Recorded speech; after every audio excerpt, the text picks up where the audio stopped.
My dad cheated with my fiancée, so Grandpa disinherited him. Then Mom took everything, and the pregnancy made him the town's laughingstock. So I, 25, male. My life literally went to hell in a handbasket, and I have to get this crap off my chest. Buckle up and grab your popcorn. It gets really messed up. Me and Anne, 24, female, met during her freshman year of college. We lived in the same dorm building, and I was a year ahead.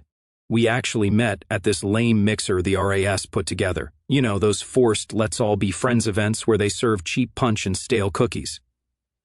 I was only there because my roommate dragged me along, claiming I needed to socialize more instead of playing Call of Duty all weekend. Whatever, dude. So, I'm standing there bored out of my mind when this girl walks in with a couple of her friends.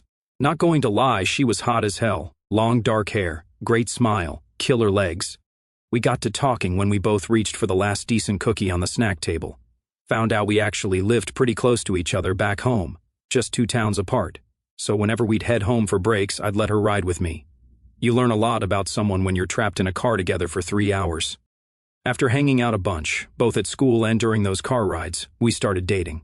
We're both close with our families, so we told them right away. I'd already met her parents before when dropping her off, but it was just quick. Hey, how you doing type stuff. They seemed decent enough. Her dad was this quiet guy who worked construction, Mom was a teacher, normal folks. When I brought her home to meet my parents, my mom, 50, female, went all out, cooked a huge dinner, bought new placemats, the whole 9 yards. My dad, Walter, 52, male, seemed way too excited to meet her. Now, here's the thing. My dad's the type of simp guy who eyes chicks when Mom isn't looking. But hey, I thought it was just a thing all men do, so I didn't pay much attention. When he met Anne, the first thing he said was, "So this is the girl who's got my boy all starry-eyed." I remember my mom giving him a look, but she didn't say anything. Our families were cool about everything overall, which made things easier. I brushed it off. Come on, she's half his age, I told myself. So when I graduated, I moved back home because I got this decent gig at the local factory. Not glamorous, but it pays the bills and then some. Started on the assembly line working with sheet metal. Hard work, but honest work, you know. Working the line isn't anyone's dream job, but the money's solid and I've got benefits. Plus, the guys there are decent. We grab drinks after shift sometimes, talk shit about the supervisors, normal stuff. My dad was always that guy who needs to be the center of attention at every family gathering. Always showing off his new stuff. Motorcycle, boat, whatever midlife crisis mobile he was financing that month. Dude was a walking stereotype. Receding hairline but refuses to just shave it all off, always wearing these tight polo shirts to show off the gym membership he barely uses. He'd tell these stories about his glory days, making sure Anne heard about how he was such a stud back in the day. "You should have seen me when I was your age," he'd tell me while Anne was right there. "I could have gone pro if I hadn't blown out my knee." "Sure, Dad, sure." My buddies at work would joke about how my dad was still trying to prove he's got it whenever he stopped by the factory to drop something off, always chatting up the younger office ladies, standing a little too close. One time my buddy Marcus saw him at a bar downtown buying drinks for some women who were definitely not my mom's age, but I didn't think much of it. Just thought he was being a friendly guy with no boundaries. "Your old man's a real piece of work," Marcus told me once. No offense, but dudes like that never change. I just brushed it off. That was just Walter being Walter, according to my mom. She'd roll her eyes but never really called him out on it. They'd been married for like 30 years at that point, so I figured she knew how to handle him. We lived together for about 3 years before I proposed. Nothing fancy, just took her to the lake where we had our first real date after I moved back home. Got down on one knee at sunset. She cried, said yes, duh, and we started planning our wedding. Set the date for next summer, booked the venue, all that stuff. Her parents offered to chip in, which was awesome of them. I should have seen the warning signs, but I was working 10-hour shifts and being a clueless idiot, too busy thinking about our future to notice what was happening right under my nose. There were so many red flags I ignored. For example, my dad would call Anne all the time. At first I thought it was sweet, him checking in on his future daughter-in-law, making sure she felt welcome in the family. But then it got weird. He'd call her instead of me when he needed something. "Oh, I just figured you'd be busy at work," was his excuse. Right. Because calling my fiancée makes more sense than texting me. This one time, Anne was in the shower and her phone rang. I saw it was my dad, so I answered. When he realized it was me, he sounded super annoyed and surprised. "Oh, hey son, didn't expect you to answer." His voice got all tight. I asked what was up and he said something about Mom's birthday coming up. wanted Anne's opinion on a gift. We talked for like a minute and then hung up. When Anne got out of the shower and told her my dad called, she got this weird look on her face. What did he want? She asked way too quickly. Something about Mom's birthday gift, I said. Oh, right. Yeah, he mentioned wanting to get her something special this year. Then she changed the subject super fast, asking what I wanted for dinner. Around 6 months ago, Anne started hitting the gym every single day. She used to go maybe twice a week with her work friend Jess, but suddenly it was this big priority. Started buying tight workout clothes she never wore before. When I asked about it, she said she just wanted to look good for the wedding. Fair enough, I guess. But then she changed her hair too, went from brown to blonde, started wearing makeup even on weekends when we were just hanging around the apartment. I actually joked once, "Damn, you got a secret boyfriend or something?" She laughed way too hard and got this weird look on her face, like a kid caught with their hand in the cookie jar. "Don't be stupid," she said, but didn't look me in the eye. One night I got home early from work. We finished a big order ahead of schedule, and the supervisor let us go. I could hear the shower running. It was like 4:30, way earlier than Anne usually showered after work. I called out, but she didn't answer, probably couldn't hear me over the water. When she came out in a towel, she looked surprised as hell to see me. "You're home early," she said, sounding almost annoyed. "Yeah, finished up early. Why are you showering now?" "Oh, I went to the gym after work and got all sweaty. Makes sense, right?" Except her gym bag was nowhere to be seen. I still didn't question it. The weirdest thing was how she acted around my dad in public. She'd make little digs at him, call him old man or joke about his receding hairline. But when it was just the three of us, total 180, she'd get all quiet and nervous, laugh at all his stupid jokes, fix her hair when he walked into the room. One time we were over at my parents' for Sunday dinner and I went to help my mom with the dishes. When I came back, my dad and Anne were sitting super close on the couch looking at something on his phone. They jumped apart when I walked in, and my dad quickly put his phone away. "Just showing her that cabin we rented last summer," he said. "Thought maybe you two might want to use it sometime." At family barbecues, I'd catch him staring at her when he thought nobody was looking. Not just a quick glance, but full-on staring at her ass when she'd bend over to grab a drink from the cooler. At the time, I thought he was just being a typical creepy old dude. Never imagined he'd actually make a move. Even writing this now, I feel like such a dumbass for not seeing what was happening. Like seriously, how did I miss this bullshit? I was working 50 to 60-hour weeks, coming home tired, just happy to have a hot meal and someone to talk to. Never suspected the woman I loved was screwing around with my own father. And my dad, that's the part that really messes me up. This is the guy who taught me how to fish, who came to every football game in high school, who helped me buy my first car. How do you go from that to betraying your own son in the worst possible way? I never thought my own father would do something like this. He and my mom seemed good together. They'd been married forever, and I never saw a lot of problems between them. It was just a normal Thursday when everything went to hell.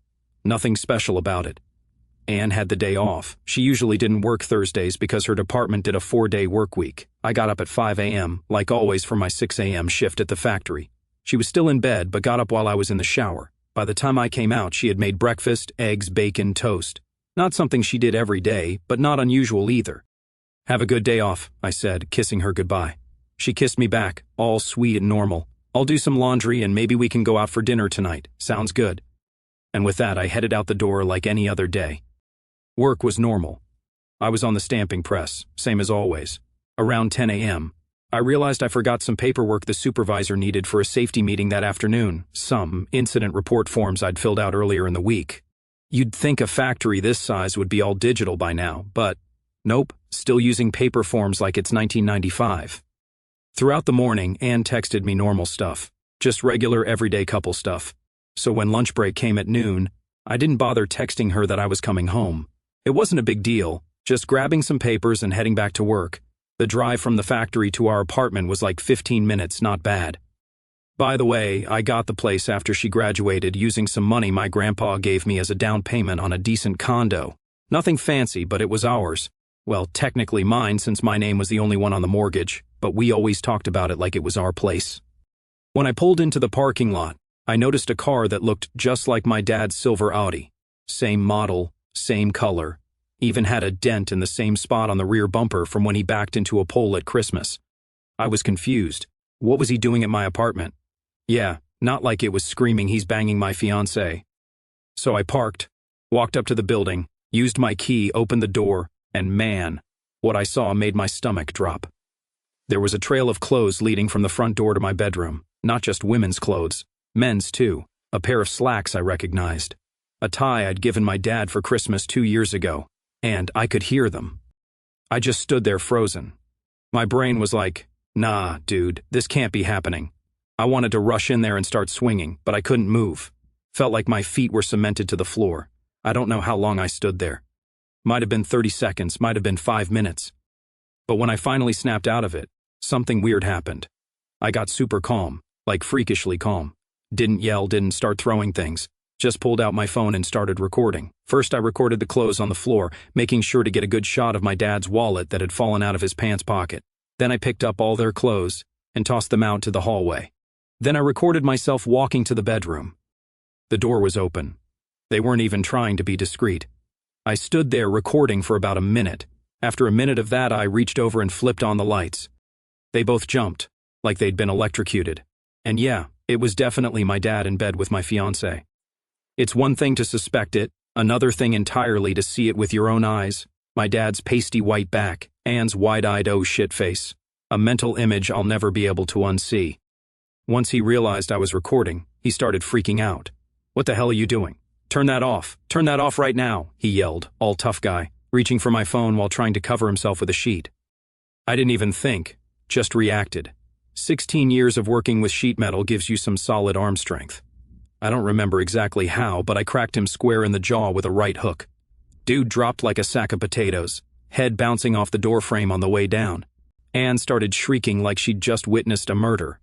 "Oh my God, Walter, are you okay? Oh my God." Interesting how her first concern was for him, not about the fact that I just caught them together. That told me everything I needed to know about where her loyalty was. "Relax," I told her, pointing the camera at her while she tried to cover up with the sheets. "He's just taking a nap. Thought you knew he liked it rough." My dad was out cold for about a minute. When he started coming to, he was holding his jaw. I just smirked and said, "Came to get something for work. If either of you are still here when I get back, this video goes to everyone you know, including the guys at the factory who think you're such hot shit, Dad." His face went ghost white. Anne was crying now, doing that ugly sob thing where her makeup was running all down her face. "Baby, please, I can explain," she started. Shut up," I cut her off. "There's no explanation for screwing my dad." I ended the recording, looked at my dad, still on the floor, and said, "You're dead to me. You're not my father anymore. Maybe you should go home and talk to Mom because I'll be talking to her very soon." Then I grabbed the papers I came for from my desk and walked out. Didn't slam the door, didn't yell, didn't cry. It wasn't until I got to my car that my hands started shaking. I sat there for a while just trying to process what happened. Started the car 3 times and turned it off again because I didn't trust myself to drive. Considered going back in there with a baseball bat, but what good would that do? The damage was done. Later, as I drove, my phone started blowing up with texts from Anne. "Please come back so we can talk about this, then it's not what you think." I ignored all of them. Then a text from my dad. "I shit you not, son, we need to talk about this like men." Like men? Was he kidding me? What kind of man screws his son's fiancée? I blocked both their numbers. My supervisor called asking where I was, and I told him I was on my way back. When I got to the factory with the paperwork, he could tell something was wrong. I must have looked like a wreck. "Jesus, man, you okay? You look like hell." He noticed some blood on my neck. Must have been from when I punched my dad, and asked about it. I just needed to tell someone, you know? So I pulled him into the break room and showed him the video. His eyes widened as he watched. "Holy shit, man, that's your dad with your girl?"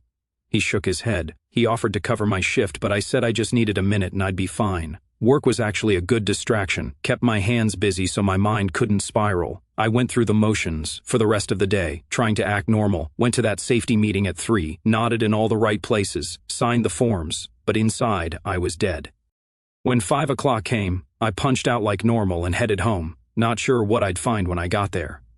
Would they still be there? Would all her stuff be gone? Would my dad have called the cops on me for assault? I had no idea. Nope. The place was empty. Their clothes were gone from the hallway too. Guess they didn't want the neighbors asking questions. First thing I did was strip the bed completely, took the sheets, pillowcases, comforter, everything, and stuffed them in a garbage bag. My phone had like 30 missed calls and probably twice as many texts. Most from Ann and my dad, but some from my mom, too. I didn't read any of them.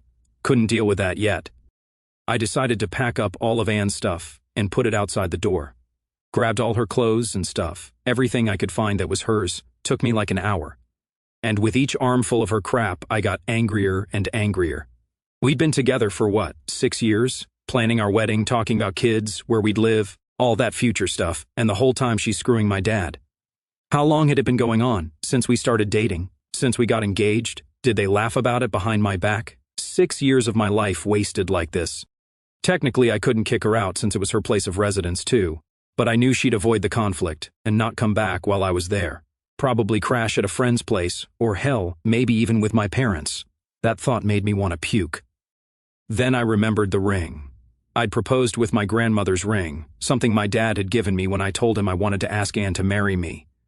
Your grandmother would have wanted her to have it, he'd said. I bet he did. Probably got off on the idea of her wearing his mother's ring while they fooled around. Sick bastard. I texted Ann's parents to tell them the wedding was off. They were always nice to me, so that made it even harder. Her dad had helped me fix up my car last summer, spent a whole weekend showing me how to replace the transmission. Her mom always sent me home with leftovers when we visited. Good people. They didn't deserve this mess either. I'm sorry to text you like this, but the wedding is off. Ann has been cheating on me with my father. I caught them together today. I've packed up her things. If you could come get them, I'd appreciate it. Short, to the point. Didn't go into details. They didn't need that mental image. Her mother called me almost immediately. She got defensive at first, not believing the whole thing. But when I told her I have the video, she got silent for a moment, then apologized, saying they had no idea, and of course they'd come get Ann's things.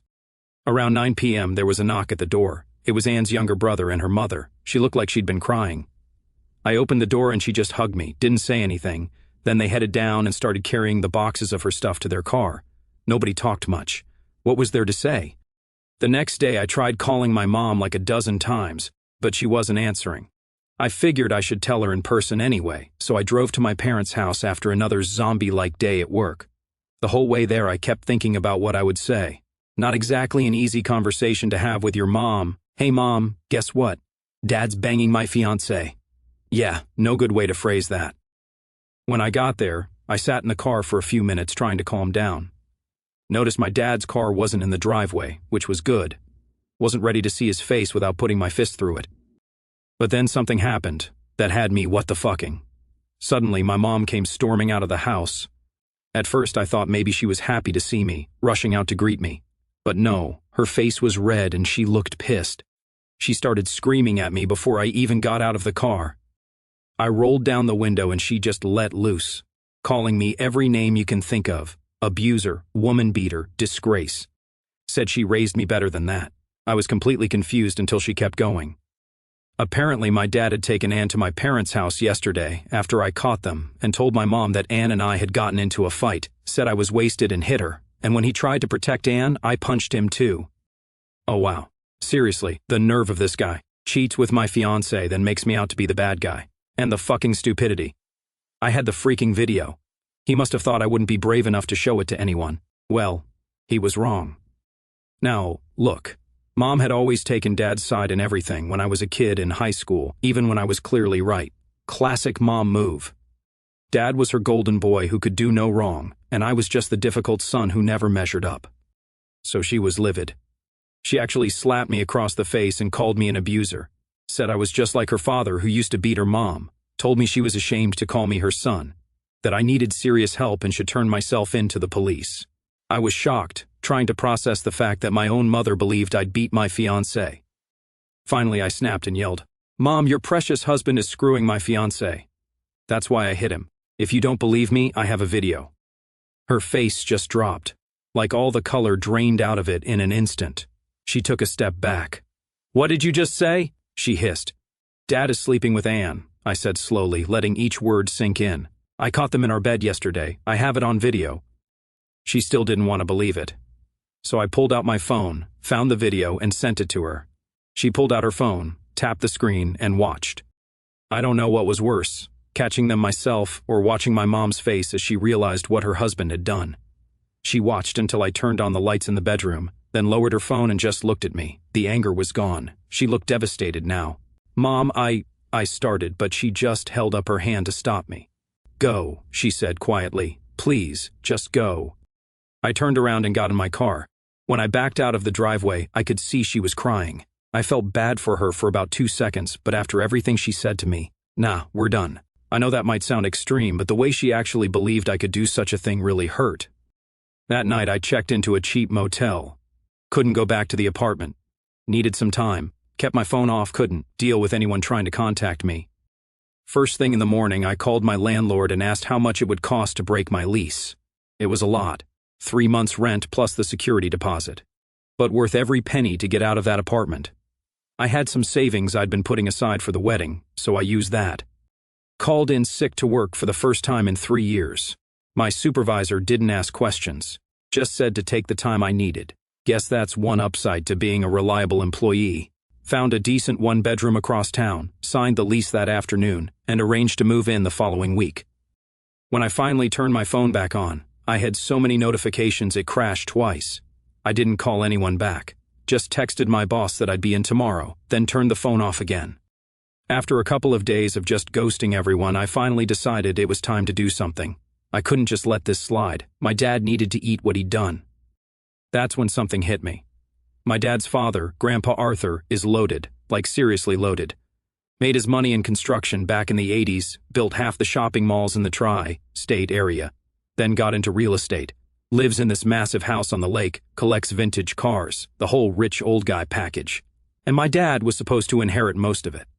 He's an only child, and Grandpa's been grooming him to take over the family business for years.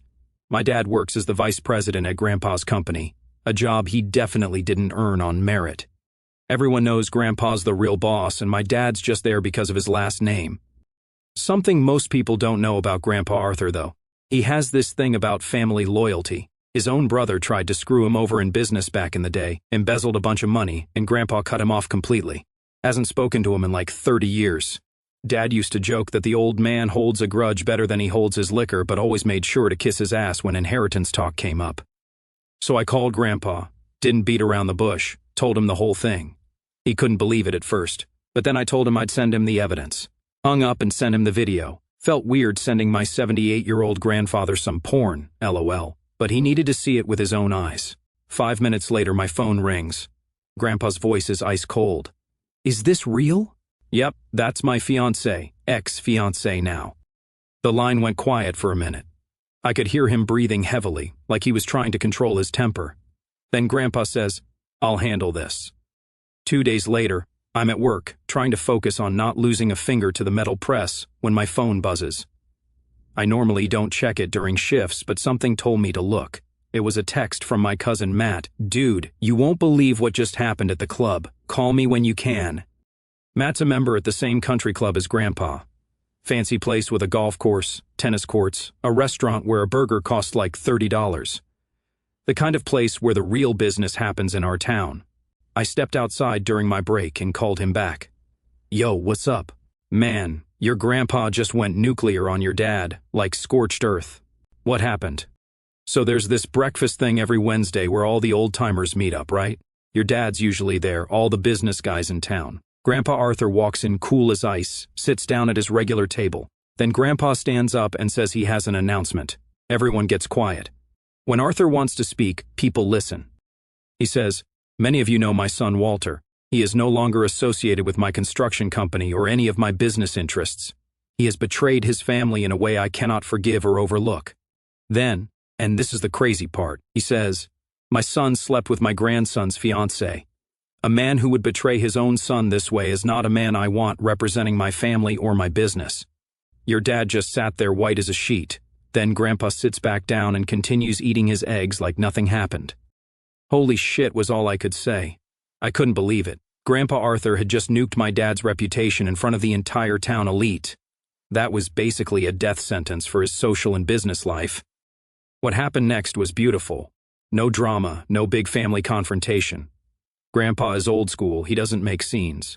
He quietly flew his lawyer in from Chicago, spent 2 days rewriting his will and trust paperwork, changed the locks on his office, disabled my dad's email and access cards. By the time my dad realized what was happening, it was too late. He found out when his country club membership card was declined that afternoon. The manager handed him a letter saying his membership had been revoked at the request of the primary account holder. By the time he got home, his office had already been cleared out at Grandpa's company. 2 days later, I get a call from my dad.